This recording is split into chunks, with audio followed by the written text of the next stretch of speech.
ഈശോയുടെ നാമത്തിന് മഹത്വമുണ്ടാകട്ടെ. അനേകം അടയാളങ്ങൾ ആരാധനയിൽ ഉപയോഗിക്കുന്നു എന്നാണല്ലോ നമ്മൾ കണ്ടത്.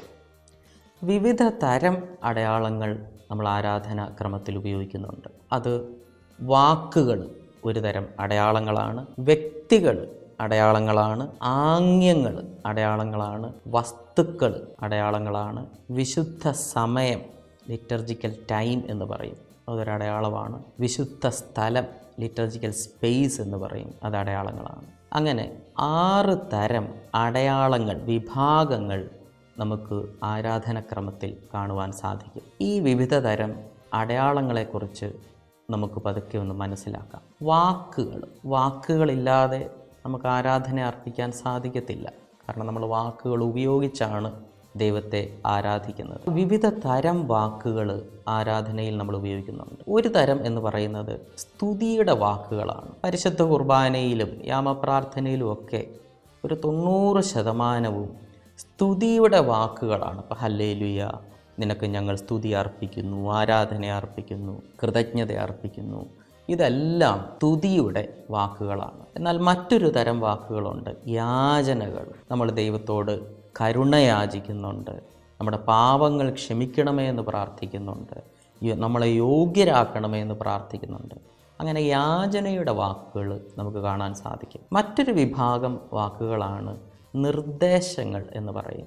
നമ്മുടെ പരിശുദ്ധ കുർബാനയിൽ പ്രത്യേകിച്ച് നിശംശാന ശുശ്രൂഷി അനേകം നിർദ്ദേശം നമുക്ക് നൽകുന്നുണ്ട്. അതും ആരാധനയുടെ ഭാഗമാണ്. കാരണം എന്തിനാണ് ഈ ശുശ്രൂഷി നിർദ്ദേശം തരുന്നത്?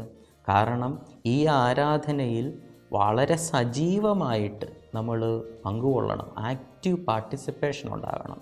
അപ്പം നിർദ്ദേശങ്ങൾ തന്ന് ഈ ആരാധനയിൽ ശരിയായി സംബന്ധിക്കാൻ നമ്മളെ പ്രോത്സാഹിപ്പിക്കുകയാണ് ഈ ശുശ്രൂഷി. ഇനി ചില വാക്കുകൾ തന്നെ അടയാളങ്ങളാണ്. നമ്മൾ ആരാധനാക്രമത്തിൽ പരിശുദ്ധ കുർബാനയിലും മറ്റു കൂദാശകളിലുമൊക്കെ ഏറ്റവും കൂടുതൽ ഉപയോഗിക്കുന്ന വാക്കാണല്ലോ ആമേൻ. വളരെ ചെറിയ വാക്ക്, നമ്മളെപ്പോഴും പറയുന്ന വാക്ക്, ചിലപ്പോൾ നമ്മളൊന്നും ചിന്തിക്കാതെ തന്നെ പറയുന്ന വാക്കാണ്. ആമേൻ എന്ന വാക്കിൻ്റെ അർത്ഥം ചിലപ്പോൾ നമുക്കറിയാമായിരിക്കും, അപ്രകാരം തന്നെ ആയിരിക്കട്ടെ. എന്നാൽ ഇതിൻ്റെ ആരാധനയിലുള്ള അർത്ഥം എന്ന് പറയുന്നത് വളരെയധികം ആഴമുള്ളതാണ്. സാധാരണ ആമേൻ നമ്മൾ പറയുന്നത് എപ്പോഴാണ്? കാർമികൻ ഒരു പ്രാർത്ഥന ചൊല്ലിക്കഴിയുമ്പോൾ ജനമെല്ലാം കൂടെ ആമേൻ പറയുന്നു. എന്താണ് യഥാർത്ഥത്തിൽ ഇത് അർത്ഥമാക്കുന്നത്? ആമേൻ പറയുമ്പം ഞാൻ പറയുകയാണ്, ഈ കാർമികൻ പറഞ്ഞ പ്രാർത്ഥന, ചൊല്ലിയ പ്രാർത്ഥനയിലെ ഓരോ വാക്കും ഞാൻ കേട്ടെന്നും അതിൻ്റെ അർത്ഥമൊക്കെ എനിക്ക് മനസ്സിലായെന്നും അതൊക്കെ എൻ്റെ വിശ്വാസത്തിൻ്റെ ഭാഗമാണെന്നും ആ വിശ്വാസം ഞാൻ ഏറ്റുപറയുന്നുവെന്നും എന്നുള്ളതാണ് ആമേൻ എന്ന വാക്കിൻ്റെ അർത്ഥം. അത്രമാത്രം ആഴം ആ ഒരു ചെറിയ വാക്കിനുണ്ട്. മറ്റൊരു വാക്കുണ്ട്, അന്നാ പെസഹ തിരുനാളിൽ എന്ന ഗീതമുണ്ടല്ലോ, പരിശുദ്ധ കുർബാനയിലെ ആദ്യത്തെ ഗീതം. ഇതിൻ്റെ അകത്ത് ഏറ്റവും പ്രധാനപ്പെട്ട വാക്ക് ഏതെന്ന് ചോദിച്ചാൽ, എല്ലാ വാക്കുകളും പ്രധാനപ്പെട്ടതാണെങ്കിലും കൽപ്പന എന്ന വാക്കാണ് പ്രധാനപ്പെട്ടത്. ആരുടെ കൽപ്പന? മിശിഹായുടെ കൽപ്പന.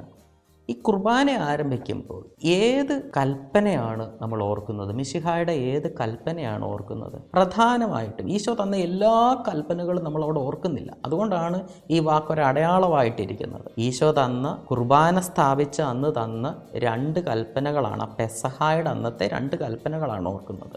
ഒന്ന്, ഇതെൻ്റെ ഓർമ്മയ്ക്കായി നിങ്ങൾ ചെയ്യുവിൻ, പരിശുദ്ധ കുർബാന അർപ്പിക്കാനുള്ള കൽപ്പന. അന്ന് തന്നെ ഈശോ മറ്റൊരു കൽപ്പനയും കൂടെ തന്നിട്ടുണ്ട്, സ്നേഹത്തിൻ്റെ കൽപ്പന. സ്നേഹത്തിൻ്റെ കൂദാശയാണല്ലോ കുർബാന.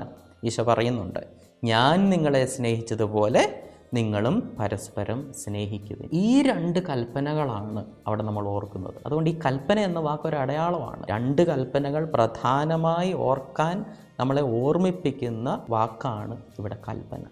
അതുകൊണ്ട് വാക്കുകൾ അടയാളങ്ങളാണ്. അപ്പോൾ പരിശുദ്ധ കുർബാനയിലൊക്കെ സംബന്ധിക്കുമ്പോൾ ഓരോ വാക്കും ശ്രദ്ധയോടെ ചൊല്ലണം എന്നതിൻ്റെ കാര്യം ഈ വാക്കുകൾക്കെല്ലാം ആഴത്തിലുള്ള അർത്ഥം ഉണ്ട് എന്നുള്ളതാണ്. അർത്ഥം മനസ്സിലാക്കി പ്രാർത്ഥന ചൊല്ലാൻ നമുക്ക് പരിശ്രമിക്കാം.